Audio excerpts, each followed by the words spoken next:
Cool if I'm just comfortable like this. You can do whatever you want. Thanks, man. It's So fully naked, the totally most fine. relaxed podcast. I don't think I've had fully naked guests, but I could. But I'd have to block it out on YouTube anyway because they would never allow it. So. Yeah, no monetization.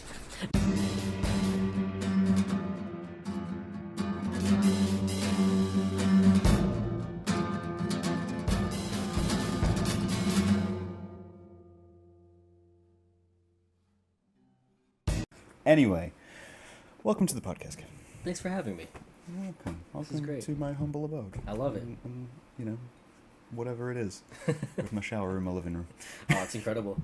That is the most New York City, or, Well, New York City thing. New York City adjacent Exactly. is the way I'd like to describe it. That's perfect. I have no gripes with Jersey, but I understand everyone else does. And I'm like, but I'm not from here. Yeah. So I've just never really ascribed to that sort of like, this is my sports team and this is my city thing. So I have no gripes with it except for a part of Jersey where I grew up. Oh, Yeah. where did you grow up in Jersey? From the ages of like, I want to say like 7 to 12. 7 to 13. I was in Parsippany. Like, it's like North Jersey, but a little bit west of here, I want to say. Yeah. Interesting. More suburban. Yeah. Yeah, definitely identifies as a New Yorker, though. Okay. Well, yeah. I mean, you've been in the city a while, I guess. Yeah. Yeah. I think it's interesting when I meet people from Jersey because it's so big. Yeah. And everyone's like, oh, yeah, I'm from this part. And I'm like, oh, I have no idea what any of this is. Yeah. Like a friend of mine, Emma, who's been on the podcast, she's from, like, Ridgewood area. And I was like, I don't know what that is. Yeah. And then someone's like, there's a beach in Jersey? I'm like, there's a beach in Jersey? It's like, there's a whole South Jersey? I'm like, I don't know what it is. It's a little country, yeah. I keep getting adverts on my phone for, like, the rest of Jersey. And I'm like... But also, getting round here seems awkward, so... Yeah. Yeah. Yeah, it seems like a car state more. Yeah. Yeah. All right. Well, we're going to go with the easy question So let's to go. start off. Yeah. Who are you? That's a great question. Well, thanks for having me. My first name is Kevin, my government name. You give me Who am I? Wow. I am a self-proclaimed creative. I like to make things. I have been what the kids call a rapper for a long time that I have avoided and just say usually musician and poet. I think it sounds better. It's more palatable to like different generations of people. There's a preconceived notion when you say rapper that I tend to avoid. There's definitely caveats to it. Yeah, when I hear rapper, Yeah. I'm instantly picturing 2 or 3 different people. Some chains. And maybe. I listen to rap. Yeah, yeah. So it's like, for some reason, Kid Rock pops into my head when someone says rapper. Exactly. I can't control the images that get conjured up. Usually other people will say it for me, which is kind of nice. Like as soon as they discover it at a meeting or at a hangout, someone's like, oh, Kev's a rapper. And people are like, you're a rapper? Yeah. You know? So I think it's maybe it's a kind of disclaiming for me, but more contextually, musician and poet makes sense. But I've been a writer, I think, has been the core of both things forever. Okay. Yeah. But I operate on stage as Kavi, Kavi, and that in my mother tongue, Malayalam, it means poet. Nice. Yeah. I didn't know that. I like that. It's funny because Kevin wasn't a super popular name in South India when I was born. Actually, I think my generation, like, there's a lot of Kevins. There's a lot of Kevins with my exact name, yeah. There's a lot of Kevin Vargheses out there. But an aunt of mine was talking to my mom, and she was like, Kevin, Kevi, like, you might as well just name him Kavi. And so when my mom told me that story, I was like, that's it. That's the name. This is happening. This is happening. Yeah. I love that. I like when I meet people from different countries, different backgrounds, and they all have like the same English name. And you're like, why was this popular? Like, I think in uni I knew a lot of Kens. Oh, okay. And they were all Chinese guys. Oh. But they were all called Ken. Yeah. Or Kenneth. And I was like, no, I've not met an English person called Ken in years who hasn't been over the age of 60. So that makes sense. How did this come to be, guys? Yeah, this trend, right? Yeah. Yeah, I think it catches like wildfire because a cousin of mine, after me, named her son Kevin. Okay. She was like, oh, I like the name. So following good example. Yeah, exactly. It's like, unfortunately. Of course.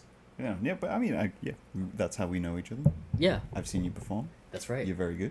Thank you. Thanks for coming by. So you do all the things. Yeah. And And then I like to shock people by telling people that you shred. I love it, man. I really appreciate it. A few people have come up to me and been like, "So I heard you shred," and I was like, and by now I'm like, You're like, "Hey, the Graham." friend told you. It's like, Graham told me. Thank you, man. It really means a lot, honestly. It's, you know how it is. It's hard enough to get the stuff out there, especially if Yeah, you're a yeah. polite person. Yeah. So I tend to be like coy about it. But it's nice to just be like, yeah, this is me. This Yeah. is who I am. I do feel between us, we could easily have like a polite competition. And it would go on forever because Totally. neither of us would be rude enough to end the competition. For sure. So we'd just be trapped in that Yeah. like awkward moment. There was a great moment the other day. I was actually I was at the elevator with our friend Tristan, who you know. Yes. He'd pushed the button, Yeah. and we were stood there waiting. Two other people came out. We were all stood there having a little chat. That elevator wasn't coming because Tristan hadn't pushed the button properly. Oh, no. But none of us wanted to acknowledge that we'd been stood there for a good 2 minutes. Yeah. To give this thing of like, I want to end the conversation. Let me Yeah, push it's the like we button, should okay. go. Like, why is that not working? And so one of the people who joined was like, "Why's the elevator not coming?" And we're like, "I don't know. We pushed the button." Yeah, totally. We realized it's a great prank you could just play if you could just stand near an elevator and pretend you pushed the button. That's 100% true. Yeah. Yeah. And now I kind of want to do that. Now I'm gonna In, do like, that for I want to do sure. that in like a hotel. Yeah. Just stand there, just like, it's taking a while. Just chat with the folks there. Yeah. Gives me an idea that inside an elevator could be a cool podcast set. It could be a cool podcast. Kind of like the guys who like on the street, Yeah. like they just like take like a couch. Yeah, to, like, exactly. the beach, and I'm like, Interesting. Yeah. I've never done a guest podcast outside. Ooh. Yeah. Like I've done a solo podcast, and it's the only time I've performed live for an audience, and that was intense. Where was that? So this was this is a fun story. So in 2020, Ooh. I was like, I'm gonna release a comic book. called Amazing. Potatropy. Yeah. And it was about a potato. And I was like, I'm going to do it. I'd Yeah. spent, 2019 and 2019 drawing it, getting it done. I was like, I'm going to publish it, start 2020. Yeah. Going to do a launch party. Never done a launch thing for anything ever in my entire life. Always never tell people about the things which I'm doing, I know. as is the way. Watch this podcast. And then I was like, oh, cool, we'll do this. So I had basically a book launch, and I was like, well, what can I do for this? Yeah. Right? Because it's a book. I can't, and it's a comic, so I can't just sit and read it for, like, people. Yeah. It seems weird. So instead, I was like, I'm just going to record my podcast live, Yeah. like a solo one, and it's just going to be me talking for 30 minutes-ish, in it, kind of like a stand-up set, Cool. but just talking. Yeah. And letting my mind wander. I cannot for the life of you tell you what I said in that time period. Blacked out. I full on broke, disassociated Yeah. myself from that because I was so worried about it. A friend of mine did music as well, and he Cool. did a performance to break up like the flow Yeah. and all that kind of stuff. And it went well. People liked it, but at the same time, I had that live performance experience. I was like, I can't tell you what I just did. Like, I know I said some stuff. I watched it back, Yeah. and I was like, don't remember any of that. That happens to me fairly often. So was this like outside on the street? Did you book a venue? Oh, so you say? this was at a cafe back in Lincoln called the Angel Cafe, which is sadly now closed Man. under new management. They were a really great venue for local stuff, but it was just like, so it was kind of like a surround, like not too dissimilar to this size, like this room and that room. Yeah. And I was just in the middle with a mic, and I did like the classic like wrap the cable around my arm to Yeah. like give myself like an anchor. Yeah. And I just spoke into a mic, and I was just pacing back and forth. Very cool. It was just like me pacing, going, I just do everything I can to distract the fact that I'm doing this performance in front of other people. Yeah. Yeah. Yeah.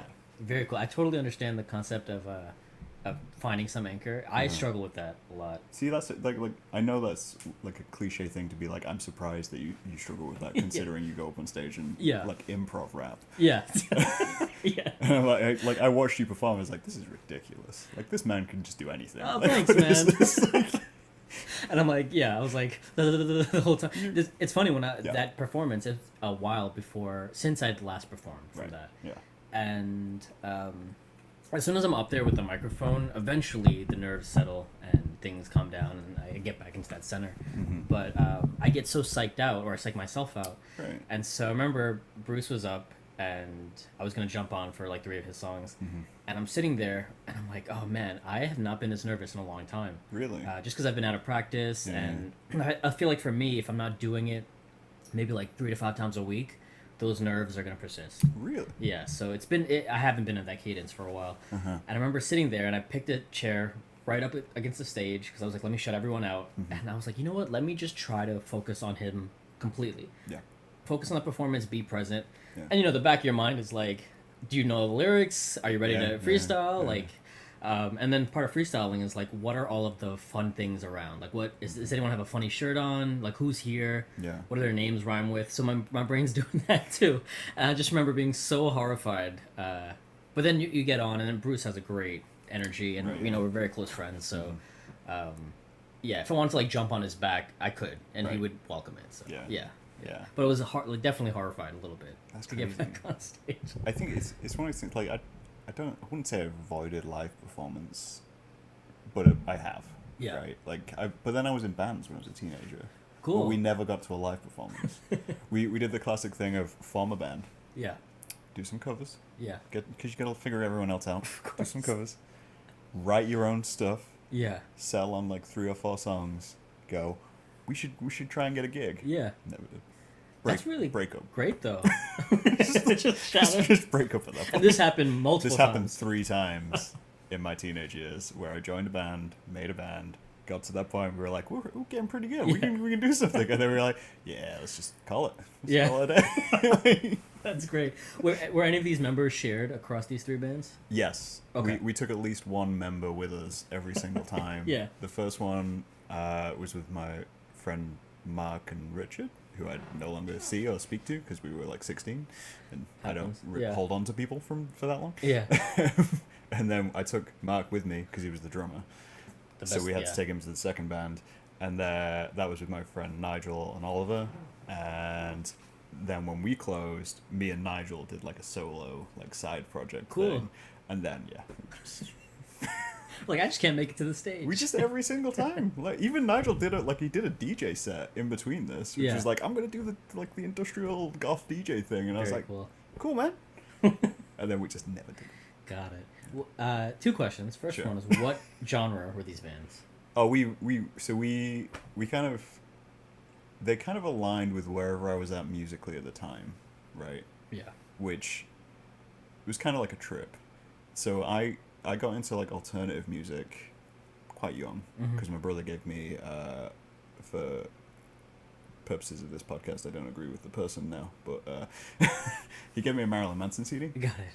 And I was like, yeah, cool, this is great. And then he gave me a Slipknot album, and I was like, Yeah. cool, this is great. And a Yeah. Metallica album, and it was like, from that point on, I was into really heavy stuff. Yeah. And then I was in school, we're similar ages, right? Yeah. Yeah. Yeah. I was in school around the time ska was Yeah. rising, Yeah. and we were like, we should start a pop punk ska band. Makes sense. So we were a 3-piece pop punk band, essentially. Perfect. And that was like my first band. We were like, we did some heavier stuff, but we mainly covered pop ska. Yeah. And that was like our vibe. And then What were you playing? so I was the lead guitarist and singer. Cool. I do not have lead guitarist skills. I am a rhythm guitarist at best. Yeah. But I was the only member who could do both at the same time. So it was like power chords and like Yeah. little chords, and then me just singing. Yeah. For pop punk, that's all you need. Yeah, right? that's all you need. Like, we were covering Blink-182 and Sum 41. You don't need talent to do that. Yeah. Not that I'm throwing shade on either of those bands, but you don't need talent. No offense. Yeah. No offense. That's Blink-182 coming to get me. But no, yeah, so we were in that, and then, so between the 3 of us, though, even though we were doing that kind of music, we were all getting heavier and heavier in our musical choices. Yeah. And we were getting into black metal and doom Nice. and like death metal and European metal and all this kind of stuff. Yeah. So by the time we came to form the second band, we were closer friends with Nigel, and Nigel was really into Nine Inch Nails and Trivium Cool. and like Amazing. all these kinds of levels of stuff. And we were like, well, we shouldn't be a ska. We should be a metal band. Yeah. Why are we not like a new metal band? Yeah. So we formed a new metal band. That's That so was our great. second band. Just evolving slowly. Just gradually evolving. And then when we disbanded that one, because Oliver wasn't really into it, he just happened to play bass. Got it. Yeah. We just kind of co-opted him. Yeah. Mark was off doing other things, so we didn't have a drummer. And me Yeah. and Nigel were like, well, what can we do? And we're like, well, we can do digital music because we can just download Fruit Loops. Yeah. So we did. So we made more like techno, goth, metal stuff. That's great. Oh, excuse Like, me. how do we replace the drummer? With a computer. With a The best machine. thing- Yeah, exactly. Of course, that's the only way to do it. Very cool. Oh, excuse me. No worries. Yeah, it looks like a whole trip. But I feel like every musician does that at some point. Yeah, definitely. Yeah. Definitely. I was in really one major band my whole life, but Right. it went through different iterations of itself. So Okay. not like with member changes as Yeah, much, yeah. but we were called Juggy Brodelteen. And So hang on a minute, let's just linger on that. Juggy Brodel? Juggy Brodelteen. The origin of this is so random and nothing. There was this YouTube series. I want to say this was like almost 10 years ago now. It was like pronunciation guide, Okay. and it would literally just be like a word, like macabre, and it would show it on the screen, and a guy would be like macabre, Right. macabre. Say it a few times just so you can get it. It's mostly for non-native English speakers, but for anyone really. Yeah. A parody account was created called Pronunciation Manual, Okay. which would show the word but butcher it as much as possible. So That's amazing. yeah, it would just be terrible. So the word, I think the word, it would be people's names as well. Right. The name was Justin Bieber, and the video starts and the guy's just like, Juggy Brodelteen. So we're like, let's go with that. That's great.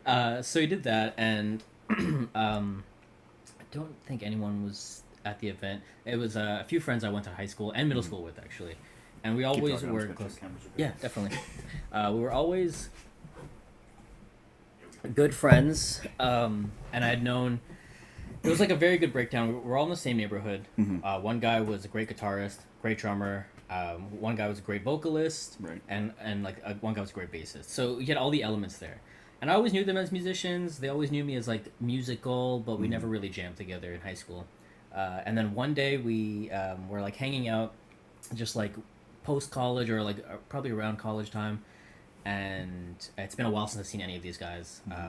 And we start making some music, and this was the first time they saw me freestyle. Not just freestyling, and they're also all improv musicians. Right. So they were just completely taken aback because it was a new skill to a lot of people in my life. Like they're not really familiar with this skill as an art form. Yeah. They're like, oh, I know that people can do it, but I mean, the amount of times I've gone on stage and freestyled, and then a friend has gone up and be like, by the way, he freestyled everything. And then I realized, like, oh, it's not obvious. Yeah, You know? yeah. It's People 'cause just it's think so I was smooth. bad. Yeah. No, it's one of these things of like you do it and you're like, there's no, it's that dumb rap battle thing where everyone's like, it's written, Yeah. right? Yeah, There's no that's way exactly- he's doing this off the cuff. Like Yeah. he had a list of punchlines. Totally, And yeah. like you watch it, you're like, no, he's just so smooth with it. Thanks, man. Yeah, and that's why observational stuff is Yeah. the only way to it's like the only way to prove it. Right. Yeah. So I find a guy that has a hoodie or a shirt, and I'm like, I'm calling you out, so that this will never Yeah. happen again the same Yeah, way, unless you wear that shirt every day. Obviously. But yeah, so we started everything, and then we started playing shows, and we covered everything from like the Gorillaz to Jimi Hendrix to like the most trap stuff ever. It was really like varied, and we had very few originals. Right. So we at a certain point we had I think like 2 hours of covers. Yeah. And the latest iteration we played at the Paramount, which is in Long Island and Huntington. It's a big venue, but they have a smaller stage, and we played there. And that was like a 3-hour set. So we had broken it down into like some of my stuff, and then like classic hip hop stuff, and then some weird things. But yeah, it was a lot of fun. It was just the kind of thing. I think too many directions. Yeah. We like everyone was very talented, but that gives you a lot of flexibility to do anything, and yeah, it was just very hard. It's very hard to get 5 egos aligned. Yeah. I think it's interesting you say that because it's like I don't tend to collab with anybody. Yeah. And my excuse has always been, and people think of it like they're like, oh, is it because you don't work well with others? And I'm like, well, if you knew what I do, Yeah, exactly. like, I work well with others, right? Of course, I, yeah. I'm accommodating everyone, but I tend to find people can't keep up, Yeah. right? It's like either I'm working at such a pace where it's like I'm just very focused on it and I'm just going to keep doing it regardless. Yeah. And I don't care about the rest of my life because I'm doing the thing which makes me happy and makes me, creative and that kind of thing. And I find other people like lose interest, or they have obligations, or they just don't get it.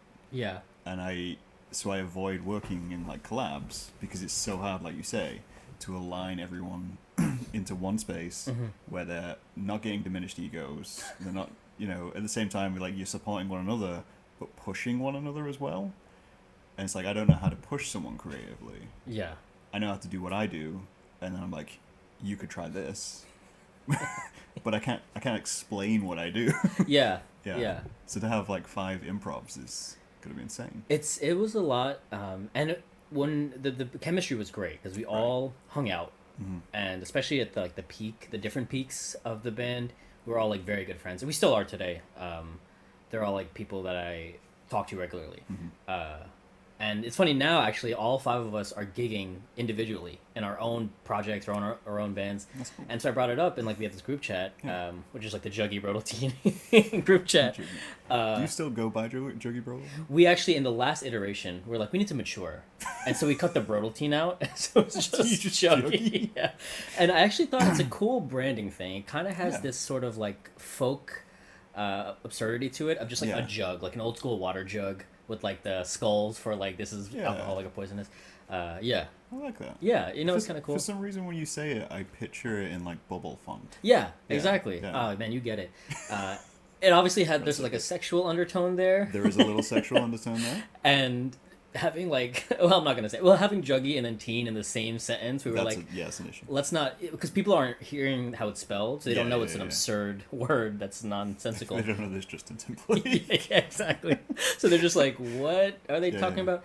But Juggy was cool, and sex sells. So I mean, like, as you can tell from my image, we're both overtly sexual people. Yes, exactly. It's through all of our work. It's nothing but genitalia. Yes. But it's reminiscent of like 70s band names, which are all like slightly innuendo-esque. Yeah. And you're like, did you mean this? Yeah. Or is this accidental? I don't know. I have to send you, actually, it's so funny that you mentioned that. The last like bit of like logo artwork that I did. Yeah. It's exactly that. It has like that sort of like 70s funk styling, bubble font. Yeah, but we won't buy that at the end, and I think when we ended, everyone was really at a peak of like their level. But yeah, the aligning of egos is tough because like the industry itself is like a vague, amorphous thing. I still don't really understand it. Through some of the people at that last show that you were at, Lorianne, she's really good. I think she's the closest to someone I see that's like navigating this like weird thing that no one has a handbook for. So it's hard when you're like starting a band, as you know, to be like, well, what now? Playing gigs you can do forever, but like there are so many people who gig their whole lives and then they're like not moving maybe in a direction they want. I mean, that's an interesting question. Like from my point of view, when I think of obviously I come from it kind of like a film and print media situation, right? So my overall goal as an artist is to get something into an exhibition, right? So even like an endpoint, it's like, it'd be amazing to have my work in a museum classed as a significant piece to society. Yeah. Right? That's how you end up in a museum, right? Or you just take it into the Met and you abandon it there, which is on my list of to-dos. But for music, what is the end goal? Yeah. Like you're making it forever and ever and ever. Or is it to be inducted to the Rock and Roll Hall of Fame? Or what's the goal? Yeah, that's a great question. I've been thinking about that a lot in the last like few years, because I was like fluctuating between, I don't think I want to do this in a certain way, and I knew a few things. Like one, I'm just going to be making stuff forever. Yes. Like it's something that if you know me, and now you do, of course, but like everyone that has known me, they just know that I'm going to be making stuff. So I like learning new systems, and in the past people would be concerned, some rightly so, some not so rightly so, like, what is this for? Are you trying to be like Drake? Are you trying to like be a millionaire? And I didn't have the answers at the time. Now I know, like, I'm just gonna make this stuff regardless. So a part of like sharing it for me, which is the only reason I have social media, I would not have it otherwise, at least publicly. I have a private like troll account. The only, like, regardless, I'm gonna share it because I might as well. For whatever that yields. And so I thought about, on the writing side, I'm going to always be writing. something I like to do, something that's like fun and interesting for me, Yeah. healthy. On the music side, I was like, I think the goal ideally would be at least once a week, I'm going to a venue and I am that resident musician of that venue. Whether it's with the band or something, Yeah. I don't. It doesn't even have to be. The thing with freestyling is that it's like very in your face. It's very Right. much like, hey, this is present. Let's interact, and that could be tough. So like, even if I'm just a background music, I'd be happy with that. Yeah. And even if I'm playing guitar and not doing vocals, I'd be cool with that. Yeah. That's cool. I think that's a good goal as well. You know, Like, yeah. Yeah, Thanks. just like a resident house artist, Yeah. which I feel is unique to music, right? Yeah. Like, Exactly. it's so no one keeps some like painter in a room Yeah. somewhere just like, we got a guy. Yeah. This is a hotel. It's like, yeah, but we got a guy. No one does it legally. That's No, right. he's just here. What does he do? I don't know. He paints Yeah. things. We put him on the wall sometimes. It is a cool idea, though. If we ever open up the non-compromised idea that we have about this bar, this joke Yes. about having a bar, this we'll joke have, about us opening a bar. we'll have a live painter resident. Actually, Bruce Allone and we had for a few sessions a freestyle residency at Queen's Bully, which was this Oh. bar in Forest Hills. And it was so much fun. It was 3 hours of us doing freestyle games with people. We have basically now we have like a curated live experience of like Right. games. And one thing that we did at a wedding, which is like our favorite game to play, it's like we call it the Avatar Rap Battle. I pick a person that's like also willing to play. He finds a person in the crowd, and we rap on behalf of that person. So we get Okay. like a few things like what's your name, what are your hobbies, and yeah, we're rapping. And then so it's usually if you have a good crowd, they're just so happy and they're so hyped to be represented. And Yeah. yeah, Queen's Bully was a lot of fun. They just weren't sure how to handle this event. It was so new. Yeah. They advertised it as a hip hop night, but like while half the crowd there was like there and eating and happy to see this and participate, the other half is like trying to have their conversation. And the Yeah. polite side of me is like, I don't want to bother them. Like they're just talking about whatever. Yeah. Yeah. So it's a weird thing to try to force into an Yeah. area. And I think that's hard as well when you have something like that which isn't necessarily structured. And it's the same with like anything where you do something new. Yeah. Trying to explain it to someone is hard. And then them trying to promote it, like you say, Yeah. anything like that, it's like, how do I promote this? Yeah. It's like when someone writes a book and they're like, we're in this book. And someone's like, cool, what genre is it? And you're like, what do you mean? Yeah. Like, I haven't really thought about this. So they're like, Exactly. it's like, yeah, no, but you need a genre because you need to market it to that genre of Yes. people who need to be able to buy it and see it and all that kind of stuff. And like, yeah, but it kind of like blends genres and Yeah. I'm taking elements of this, and you're like, I don't want to, what's the word? Typecast it. I don't want Yes. to box it into like something. And so it's like, yeah, no one's ever gonna see this. Yeah, totally. Like, there's no way to market this. Yeah. Apart from word of mouth, of course. And then you just hand it out to people. For sure. And when I think about, I was talking about those folks in the past who are typically non-artists or artists in a different genre or medium that would give advice, unsolicited usually, about music. I realized, like, I don't even feel bad about them or have any ill will because what they were trying to get at was the marketing part of it. Like, how do we market this? Yeah. And a lot of those people believed in the talent. They saw the raw talent and they were just like, what? They weren't sure either. So they're Yeah. giving their best guess and I'm giving my best guess. But now it's funny because I think anyone that I have a conversation with, they understand like this is just a passion of mine. Yeah. Yeah, I have my career and I have my passion and yeah. Yeah. Exactly. And I think it's hard for other people as well. And I think this is just general of when you meet creative people. I know when you are a creative person and you have friends and family who are not particularly creative. Yeah. Right. Not in a creative like I'm making art kind of sense, but I mean everyone's creative in their own way. Disclaimer factory over here. Everyone's got their own specialities. Yes. But it's like, so they have that view of the world where their view of success is always going to be how many people know your name and how much money you're making. Yeah. Right. And that's because that's how society measures success. That's the general view. So when you bring them something and they're like, this is amazing and I care about you and I care about your success. Yeah. So the advice I have to give you is to make this marketable. Yeah. Because that's the only way they can measure it. And Absolutely. they just want to support you, like you say. Like, it's unsolicited advice. They want you to do well, but doing well in their view and doing well in your view are completely different things. Yes, exactly. So it's like, no. Yeah. That's usually my reaction. It's funny because I kept it hidden, and a lot of artists do this, right? You keep it close, Oh, yeah. and it's easier to share it with a stranger sometimes than it is Mhm. with someone that is very close to you. Yeah. In fact, I never did rap for like my parents because it just felt like this is not for them. Yeah, yeah. The thing that broke that seal was Facebook, which was the grand connector of boomers, millennials, Yeah. and maybe Gen Z. I'm not sure.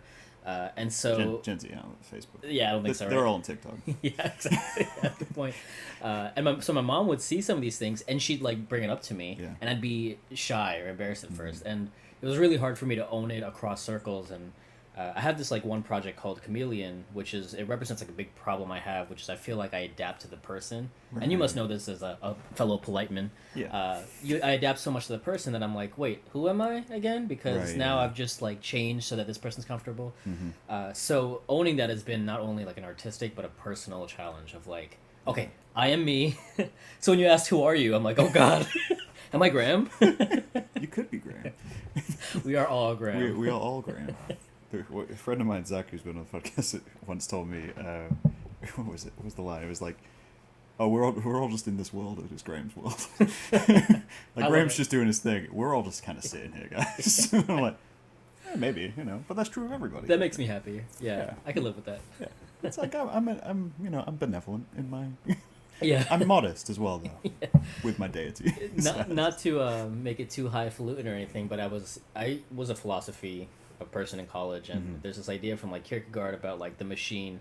You're thrown into this machine with no idea about the rules Yep. or how the system works, and that's how I feel about not only the world but like art especially. Yeah. I'm like, great, now I have these passions or interests, and what now? Yeah. I've had that thought of, in a way, we as creators make life more difficult for ourselves Yeah. because we chose to question something. Yeah. Right. At some point in your life, you were introduced to the world. You were told you got to eat, you got to sleep, Yeah. and that's basically all you need to do. Mhm. And your brain went, "What if I don't?" Like, what happens? Yeah. And then that curiosity spark just went, and it was like, "Oh, well, okay." And then someone handed you like a pen or a pencil, and you were like, "These are the right words. Yeah. Is I draw something?" Yeah. And you're like, "Yeah, that's cool." What if I did it this way? Yeah. And I'm always like, this part of me, like, I have no intention to have children. Like, it's not on my list of to-dos. Mm. If it happens one day, fair enough. Yeah. Have a kid. Love it.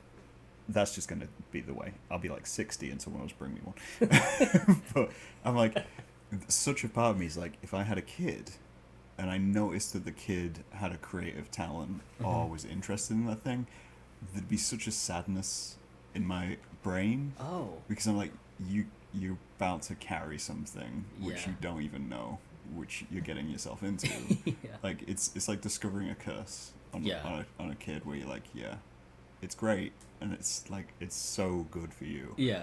but Jesus Christ, you just made your life 20 times harder than it needed to be. Totally. I love this this idea of like you're the opposite. You're like, no, you gotta play sports. You gotta do this. Yeah. Well, I've had that thought as well. Of like, as a creative person, right? If you had a kid, Yeah. right? I don't know if you have children, but you No, potentially no. had a kid. We're discovering things as we go on, right? Yeah. If you had a kid, you would instantly be like, oh, hey, you should listen to music, you should do these things, Yeah. you should try all these things. Definitely. What happens when your parents push things on you? Yeah. Ugh. You're going to end up with an accountant. That's Right? true. Like- Very true. Yeah. And I'm like, yeah, if I had a kid, I'd be like, you should try drawing things, like doing things. And Yeah. like, I'm going to end up with some quarterback accountant who's Wow. obsessed, who's just like, yeah, I'm sports Yeah. and math. And I'm like, Cars. Yeah. no. No. No, that's so true. What did I raise? I talk about it all the time where I'm like, I think I could be okay with most things as long as the kid has a sense of rhythm. That would break my heart. If like they couldn't even enjoy what I was doing, then They're I'd just be like, nah, like I don't like it. yeah, send it back. Send it Yeah. back. What if they were into jazz? I'm So cool they with have that. rhythm, but Yeah. they choose to break it. That I'm okay with. Okay, right. Yeah, the conscious choice to do it, as long as they're talented. Yeah. I feel like there's very few things. Like, I'd let a lot go. I wouldn't be happy about it, but but I'd let a lot go from Yeah. my kid. But if they were super sports orientated, Yeah, I don't have any way to connect to that. totally. And I also don't have the patience to connect to that. Yeah. Like, I understand, like, when I got into music and art and things like that, there was moments between me and other people who were like, yeah, I don't really get it. Like, and also I don't want to go to a gallery. Yeah, And I'm like, yeah, well, I'm not going to go to a football game. That's a great way to think of it, because now I understand that a bit better. Because I'm very similar. I've never cared. I'll go to a game and just see what it's like. But then to see someone losing their mind over it, I'm like, oh, I don't even. I mean, because I also don't. I'm not a very reactive person. Yeah. Only like in the very discreet private circles of like where I'm safe. Like, with Rhea, it's like she sees obviously the fullest vile version of me. But even at a concert, I'm just like, very cool. Yeah. We actually had this at work. We were talking about standing versus sitting at concerts. Right. Yeah. And were you in this conversation? No. And I'd mentioned that like, I'll go if there are seats. Someone's like, why would you sit at a concert? I'm like, it's the same as standing, except I'm comfortable. Like, I'm not shouting or jumping or clapping. I know I'm okay with standing, but at a certain point, I just feel like my knees are like, hey, take a seat, old man. Like, your time It's like come. An age choice now. Yeah, where you're exactly. Like, how long's the show? Like 2 hours? Oh, that's a lot of standing, Exactly. guys. The stairs? No. This is getting worse by the second. Exactly. And also, sitting is the grand equalizer. I can't see over everyone. And if there's a giant man in front of me, like if you were to be in front of me at the concert, you'd be nice enough to be like, hey, do you want to go in front of me? Yeah. Not everyone's that aware. No. Yeah. And I also don't expect that, so. Yeah, and that is like, I mean, that's the politeness kicking in again. Like when I go to a show, like I tend to stand at a show. Yeah. Right? But I do that because I'm like, if I sit down, I'm taking the seat from somebody who wants to sit down. That's really kind of you, man. And I'm like, it's the same when I go on the subway or like anything like that. I'm like, yeah, no, it's like a 10-minute ride. Like I can stand up for this. But yeah, like you say, like, because I'm tall, I go to a show and all I'm thinking in my head is like, I really hope everyone can see. So kind. Like I'm like, I don't want to be blocking someone's show. They paid to come here. Yeah. I will, if I'm in a small room, I will instantly try to get to the back of the room. Yeah. Because I'm like, I can see over everybody else. I'm gonna see the show. Yeah. Everyone else can. That's really sweet, man. And I'm like, yeah, but it's just a lot to think about. It is, yeah. It is a lot to be, in general, like conscientious of how much space you take up. And it's funny because we're like such different physiological beings. Yeah. But I think we have a similar sense of that. And I'm always like so conscious, hyper conscious to a fault of like how much space I'm taking up. Yeah. To the point that, now I'm like, it's just a problem that I'm like looking around to make sure everyone's fit in. I'm like, how do I be more callous about that? I think as much as it like comes with age where we get a bit more mellow, I think it comes with age where you can start being callous about it. Yeah. Because I love seeing older people. Mute. I love seeing older people who just don't give a fuck. Yeah. Right? Older people who basically walk into a space and if there is a seat, they will take that seat. Yeah. And it's not because it's like, shush. It's not because it's like, I need to sit down. It's like they deserve that seat. Yeah. I'm taking that seat. And I'm going to move through the crowd and I'm going to hit you with my cane and we're going to get harder and harder about this. I can't wait for that, honestly. I think it's maybe like around 60. That's got to kick in around 60. Yeah. Yeah. That makes sense. When your political views change as well and you flip over to the other side. Yeah. You're like, yeah. I can't wait. I'm going to really abuse that power. I'd love to be an old man who didn't give a fuck. Me too, yeah. But at the same time, I don't think I want to be a young man who doesn't give a fuck. Because I kind of like that I give a fuck at times. Yeah. Like, it's incapacitating at times, but at the same time, it's nice. Yeah. That was deep, man. That was poetic. I like that. Yeah, it's nice to give a fuck. Yeah, it's nice to give a fuck. Also, I'm sure you can attest to this too, there's like a gravity about like the way you live your life, and you tend to, it's nice when it tracks people who are like-minded in that sense, because I know that they'll respect my space, and we have that mutual respect of similar things, versus as soon as you meet someone who does not care about anything like that, like, oh, I don't think I will spend much time with you. Yeah, and I think it's important to, like, because I've had this thought of, it's not necessarily like I see people who don't have this conscientiousness as bad people, right? Yeah. Because they're just trying to live their life. Yeah. And I always try to keep that in mind, right? It's like, they're just trying to get through the day the same as us. They've just developed different mechanisms for getting through, right? Like, we developed mechanisms which were like, you know what, I should be conscientious, polite, not impact anybody else, keep on with my life.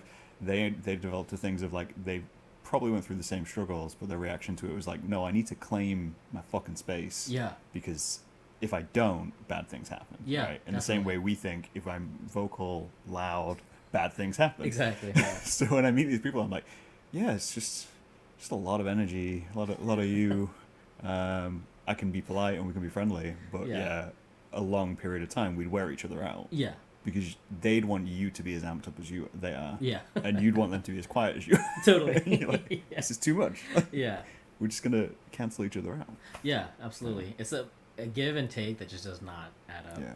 Yeah. It's funny, my wife and I, we always talk about, like, how judgmental certain people are and how we are, like, basing our perceptions off that. And so to elaborate, it's like, if we're in a group setting and someone comes to me and they're like, I started basket weaving. Right. My first question is, tell me more. Like, what do you mean? I want to know everything about it. And some people's reactions are like, what is that? You know, and I've just never related to that because I'm like, I love making fun of the people I love. I love making fun of people. It's always something I grew up with. Yeah. But there's, I think, when I was younger, I was really bad with it because I love making the cute girls laugh. So whatever I could do to do that, because that was the only thing I had. I was like, okay, humor is my only way in. So it was like, whatever I could do to do that, I'd have to do it. And so I think I found humor as a crutch very early on. And then I realized I learned the hard way for me and the people involved how toxic that could be. Right. So I learned that, like, very quickly that there's a good healthy amount of, like, roasting someone for something. But when someone is like brings me something new that they're passionate about, I'm so curious. Like, I want to know, especially if it's not my world, you know. Yeah. And I'm sure you're the same way. Yeah, I think it's one of those things. And by the way, recognizing your own self kind of actions and how toxic it can be is hard. Like, that's like a difficult thing. Like you, I developed humor early on. Not in a kind of attacking other people way.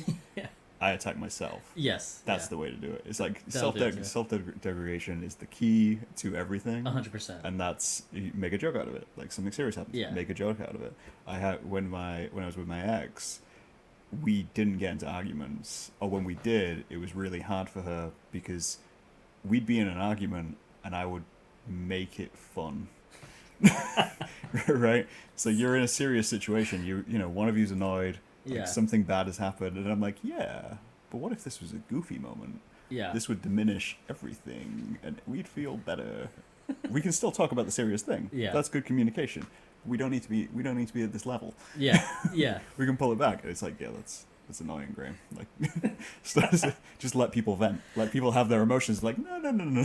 Totally. I have a similar problem too. It's funny. My like Ria's mentioned, I have this thing which is like, no matter how intense the situation is, my brain is making the joke of it. So, you know, and a lot of people are this way.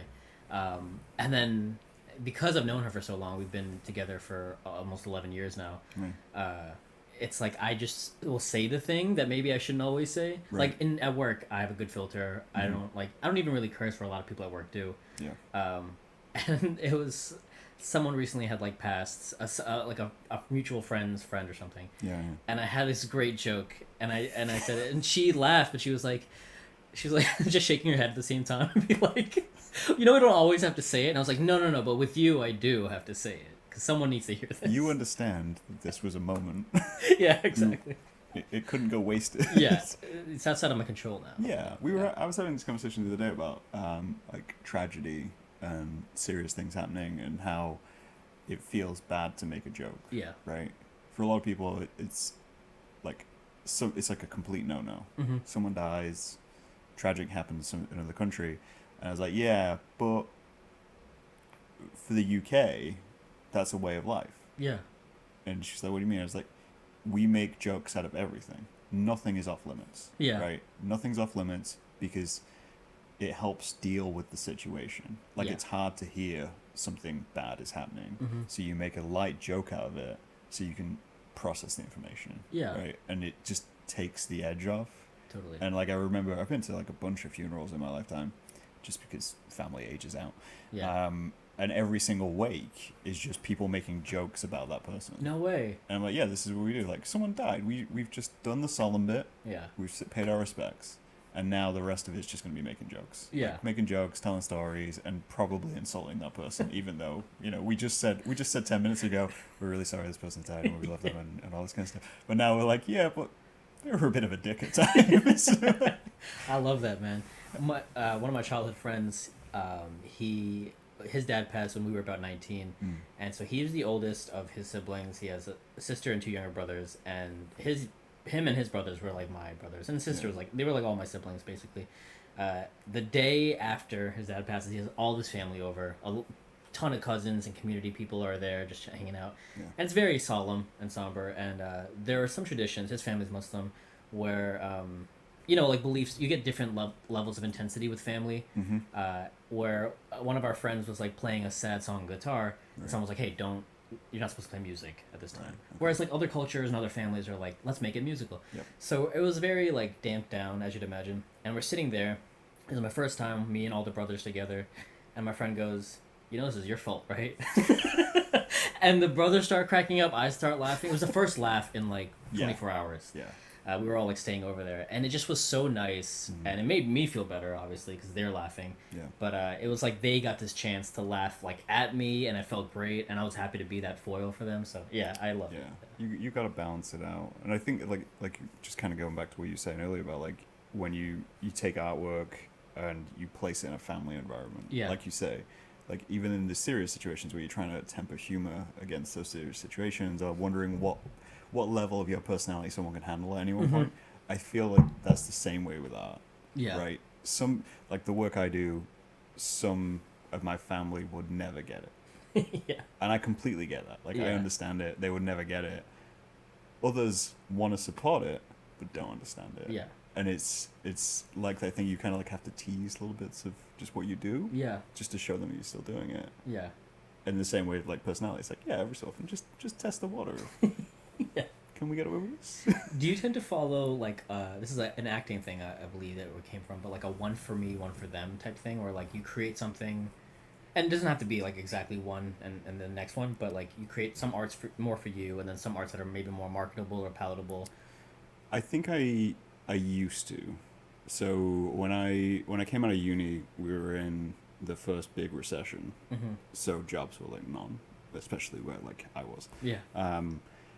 And so I was self-employed, and I was like, cool, I'm gonna go do t-shirts and I'm gonna make things and sell things. Yeah. And I was like, I had to get into that mindset, which has never been my mindset, which is make something which is sellable.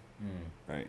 I hated it. Yeah. I hated it with so much passion. I made so much stuff which I just did not like. Yeah. And they didn't even sell.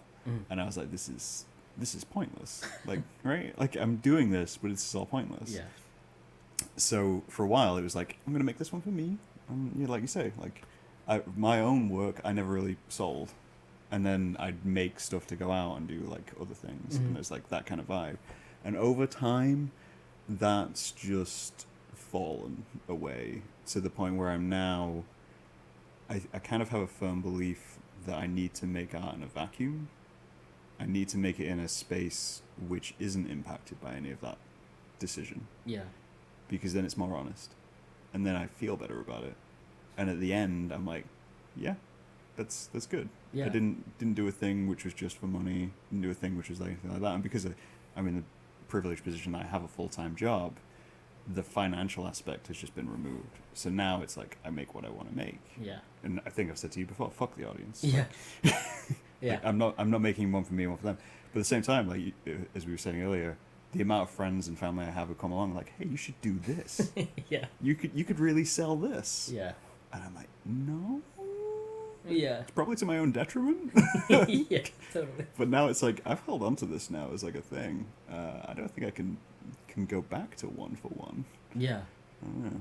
No, I feel similarly. It's really tough for me to do anything thinking about the audience. And after our conversation, actually, I was like, wow, this kind of sealed something for me, which is whenever I do try to write for the audience, same, I'm not happy. Yeah. The process gets stunted immediately. Like halfway through, or even like right at the starting line, I'm like, I'm just not inspired. I'm not having fun anymore. It becomes a job and less of an art form. Yeah, definitely feel that. Yeah, and I think as well, like from both of us, because we both explore a lot of mediums. Like even like you're saying, like you're a writer. Yeah. But what you write varies Yeah. drastically. So you're splitting genres, splitting mediums, and that kind of stuff. And like Exactly. I consider myself probably a visual artist. That's the closest I can represent what I do. Yeah. Because I'm a visual artist. I'm not doing anything else. But at the same time, it's like, yeah, you're blending that, and to get stunted in that process is hard. Yeah. Like I have the problem of I have an idea. Now you may have this of you have an idea, like a concept. Mm-hmm. And you make that idea and concept, and you're like, cool, liked that. Yeah. And then you put it out into the world, and it doesn't get much traction. And you're like, okay, what if I did it again, but in a different way? Yeah. Like, what if I take the same concept and I just change the format of it, and I put this into, like one of them was an illustration, one of them was a painting. Yeah.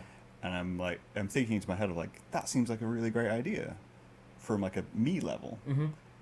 But are people going to notice I'm doing the same thing over and over again? Yeah. And that becomes a real challenge for me. Yeah. I don't know if you explore that. Like, yeah, we were actually talking about that with a few friends where they were like, is my stuff too themed around a single thing? right. And I need to think about it more, but my first reaction was like, oh, I think that's just your theme, like one of your themes of your life, like when Bruce and I do our stuff, it's a lot of it is like sad boy rap, it's introspective, it's like nerdcore based things, and as much as I'd love to move away from that, I realized even like my attempt to make trap music or like drill rap, it ends up being the nerdiest thing ever because that's what I love. Yeah. And we talked about this album I have, Mirror Blade, which is like a noise experimental hip hop thing. Yeah. And a lot of that was like me conjuring feelings I had repressed or not dealt with my whole life. Mm-hmm. So things about like my brother who's autistic and nonverbal, giving him a voice because he can make noises and he can definitely like cry and scream, and those have been like some of the major sounds in my life experience. Yeah. So giving him a voice there, and it was during like the height of us being isolated in the pandemic, so I was really forced to face these things. Yeah. And then even forced to face my own isolationism in isolation. I was like, oh, maybe I shouldn't do this when I have the ability to go see other people because now I'm forced to it, and I miss people. And with that, I was scared a lot because I was having fun. It was in a vacuum, so it was very safe, and it was with close friends. But I was like, man, no one's going to get this. And this is the most painful, deepest exploration of myself that I'm offering on a platter. And it felt great. I felt like I put in the time to do everything correctly. But I was like, no one's going to get it. And afterwards, the friends that I love that don't get it, I was still kind of scared, almost ashamed of it. Right. And then I hit a turning point at some time where I was like, let me be the champion of it. Yeah. And I reached out to those friends and I was like, hey, like at some point, if you're interested, can I explain this to you, this album? You're not going to like it.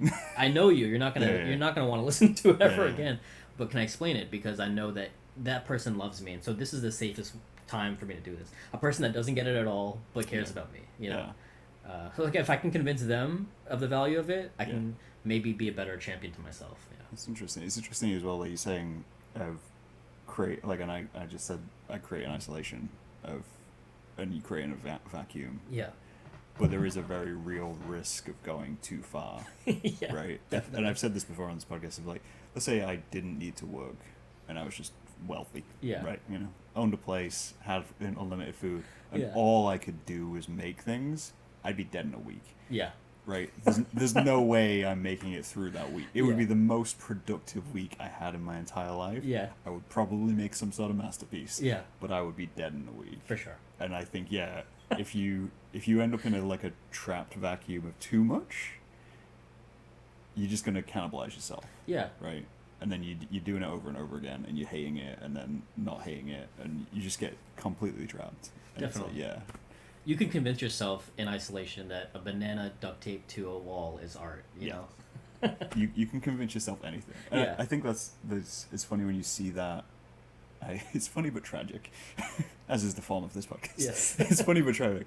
So when you see someone who had success, someone huge, made it big, superstar, release something and it's bad, and you sat watching it and you're going, you made this in a vacuum, but it wasn't a vacuum of like, I'm gonna go make the most me thing ever. It was the vacuum of everyone else around you cannot afford you to fail, so they told you this is good.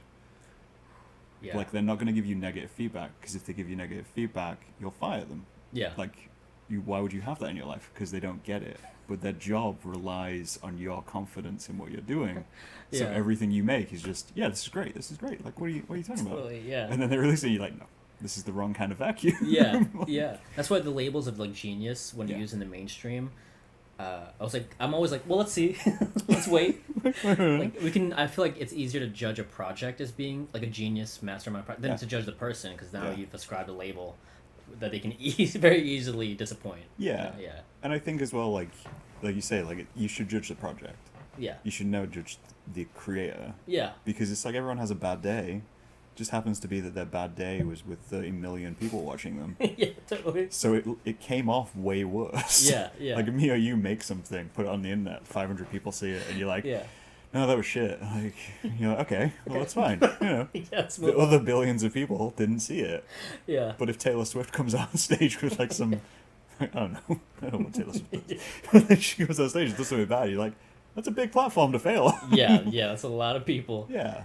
Yeah, it's funny. I would sometimes be like, "Oh man, I need to like change my style. I need to do this." And I'd be like, "Well, what if I do this and I lose my fan base?"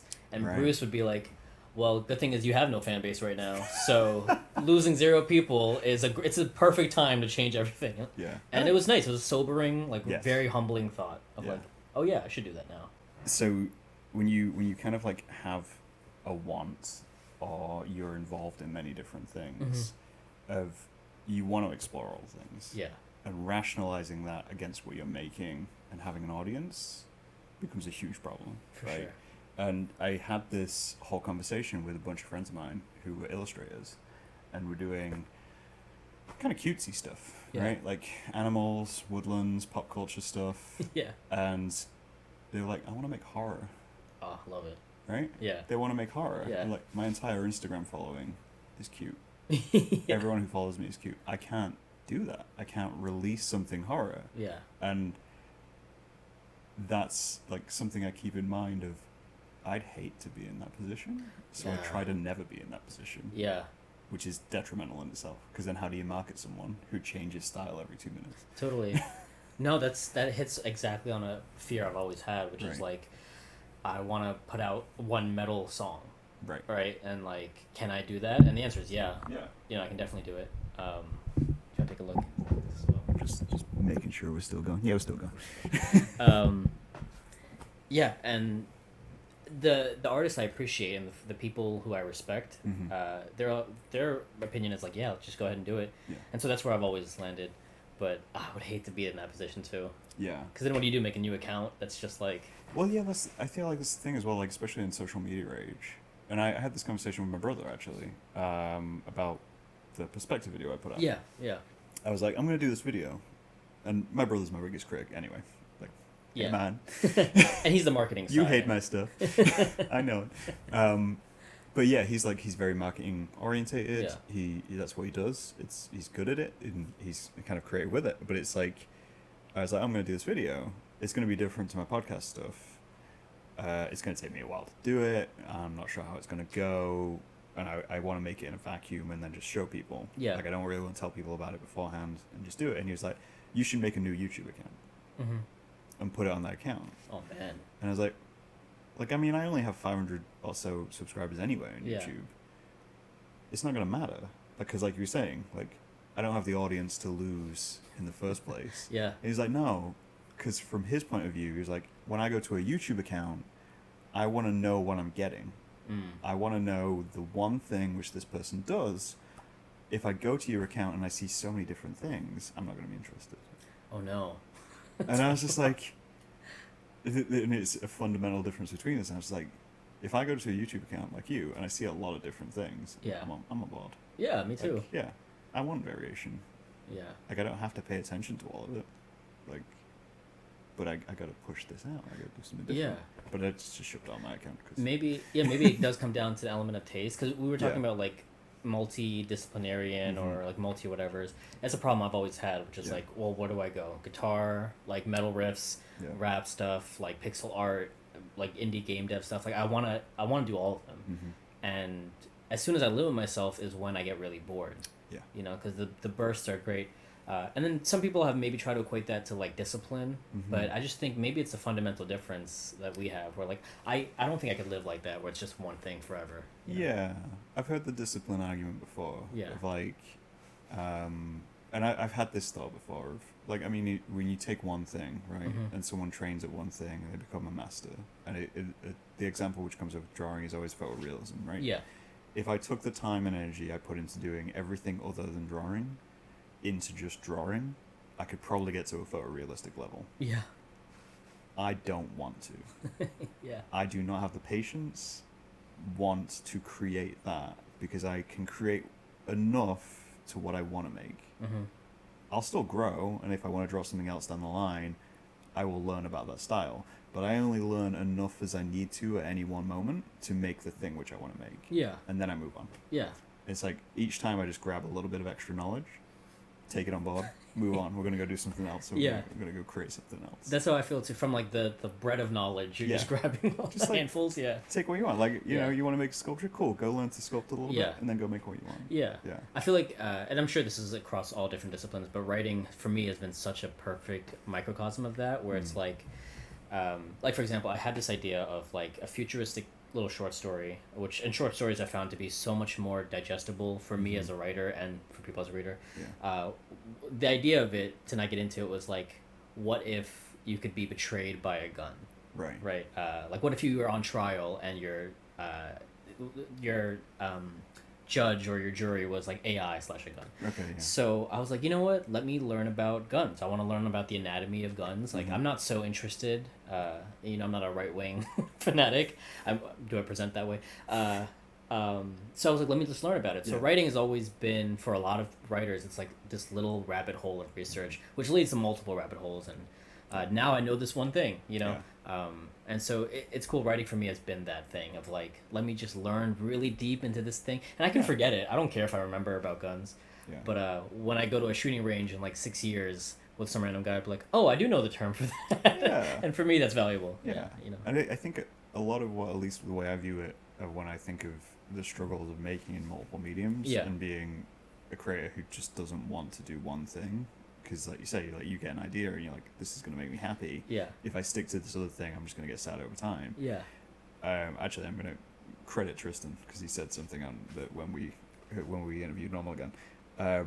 They were talking about the album, which they made, and how that album, or the set of songs which was wanting to make, was very specific.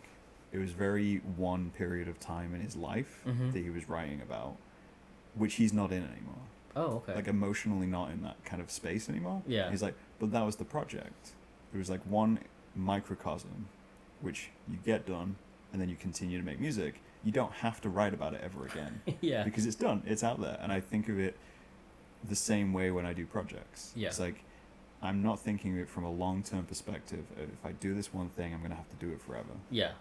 I'm thinking of it from a point of view of, I am making this one thing because this is what this one thing is about. And then I move on. Yeah, that makes sense. In the future, I might readdress it, but for now, that's the way to do it. At least from my view. No, totally.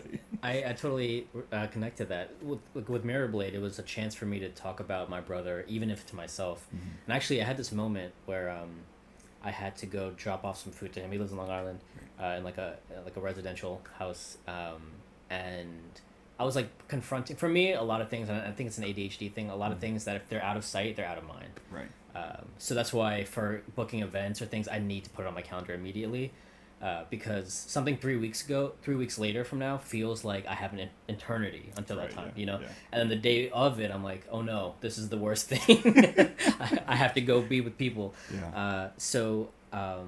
You know, same thing with him and seeing him and dealing with that, there's a lot of feelings that I was confronting, and I listened to Mirror Blade, which is my own project, which felt weird, and like slightly like egotistically masturbatory in a way, but it gave me some relief. Right. And I was like, oh, this is like maybe the point that this is helpful to me. Yeah. You know, and so it felt great to have that. And I sometimes as well think of the work I make less about helping myself through a situation. Yeah.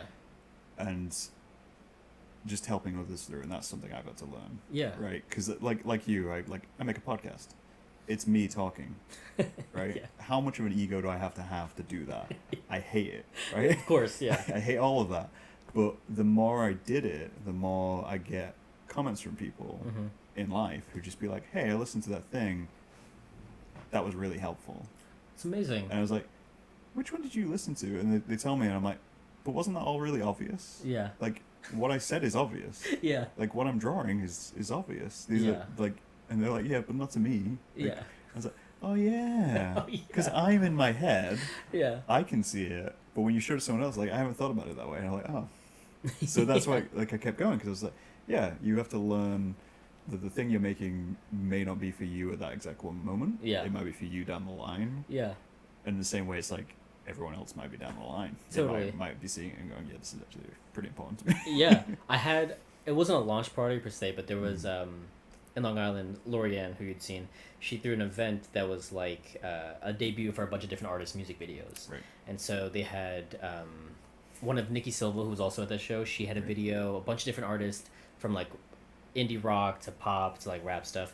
And she played. I worked with Michael Setti, he's a friend of mine. He's also a visual artist. He made these trippy kaleidoscopic videos for all of Mirror Blade, and he was really a friend who signed on to the project, understood the vision. Yep. So we had I want to say like about an hour of kaleidoscopic videos with this very heavy and intense subject matter, and she played the whole thing. Right. And I was like, oh God, nobody wants to hear this. I don't know if I want to hear this.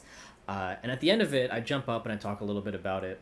Yeah. And a guitarist friend of ours, Peter, whose situation is so different from mine in terms of like our brothers, it just hit him really hard. And he was like, yeah, just like hearing you talk about your brother, it like, I almost cried because it made me address things with my brother. And I was like, what? It's such a difference, but the few similarities were bridging us together, you know? Yeah. And yeah, it was amazing to hear someone else be like, hey, I see you and I see what you're doing and it has value to me. Yeah. It was the first time in a long time. Yeah. I think that comes back to what we were saying earlier about the fact that neither of us really wants to be on social media, Yeah. but we still put our work out there. Yeah.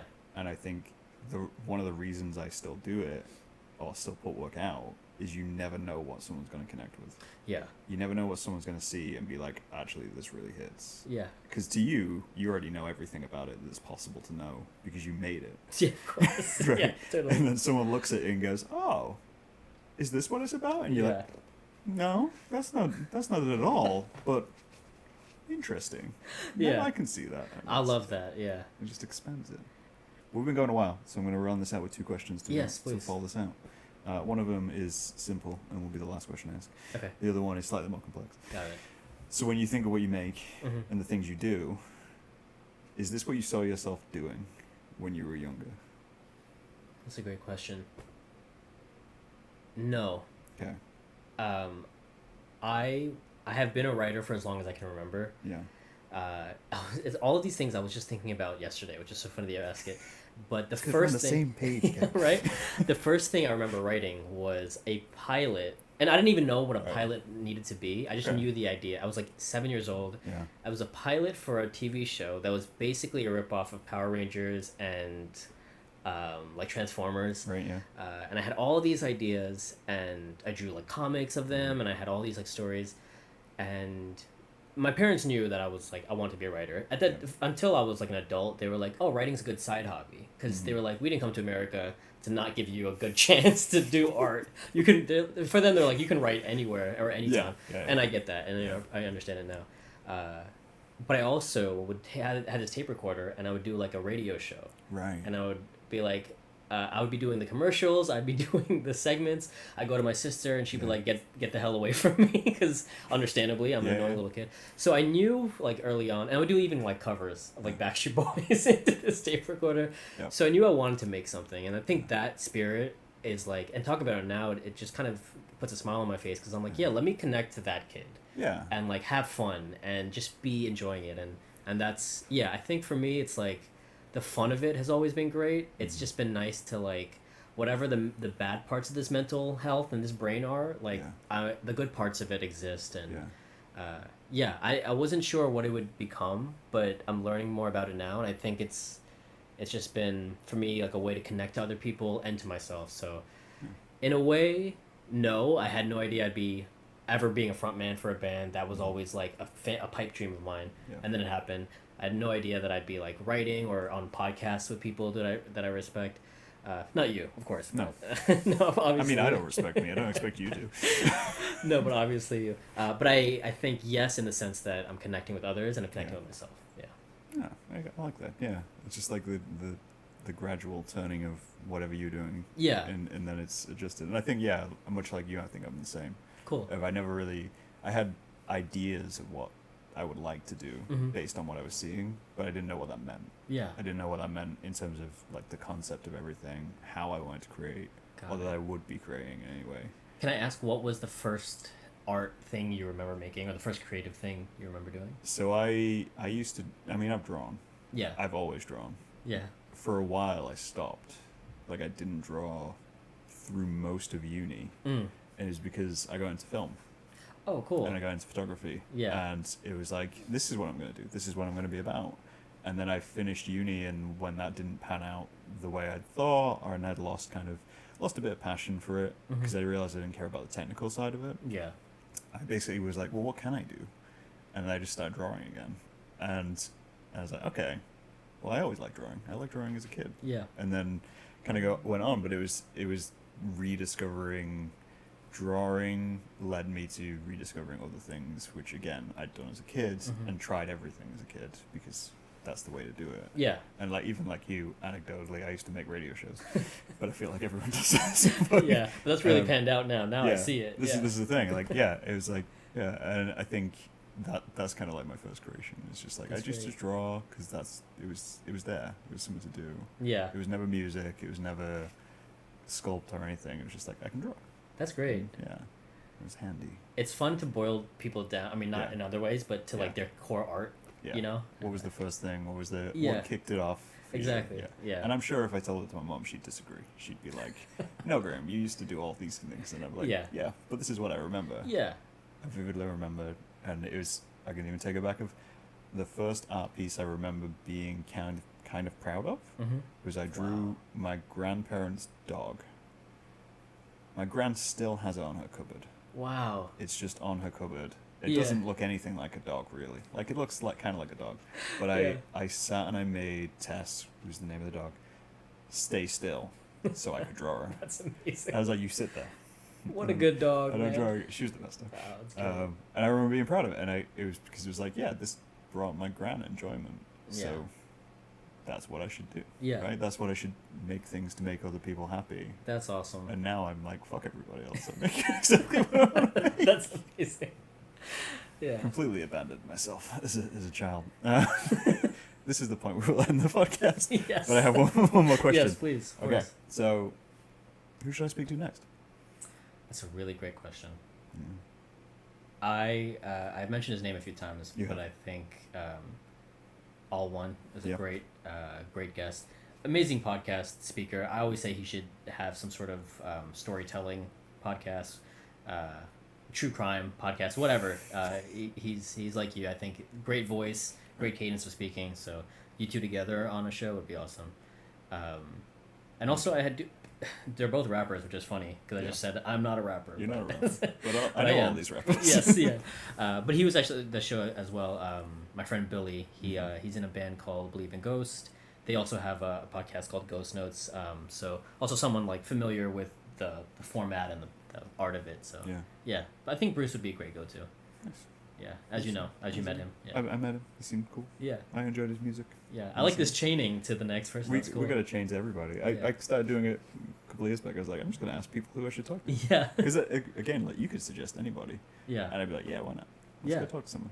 You had the postage tramps on, right? I did. I But haven't. they're called Normal Again now. What are they called? Normal Again. Normal Again. Cool. I like the name. Been rebranded. That makes sense. Did they recommend someone as well? They did. They recommend a couple of musicians. Oh, nice. So Cool. I'm gradually working my way through of New York, basically. I love it. I love it. Yeah, Figure it this was amazing, man. Thank you for having me on. Well, thank you for coming on. Yeah. It's been, in depth as we expected it Of to be. course. As every conversation we have is. Yes. And yeah. Cool if I take a shower in the living room. Okay. Cool. On that note, it's been lovely to have you, Kevin. And Thank you. we'll talk to these guys later. Thanks so much, man. All right.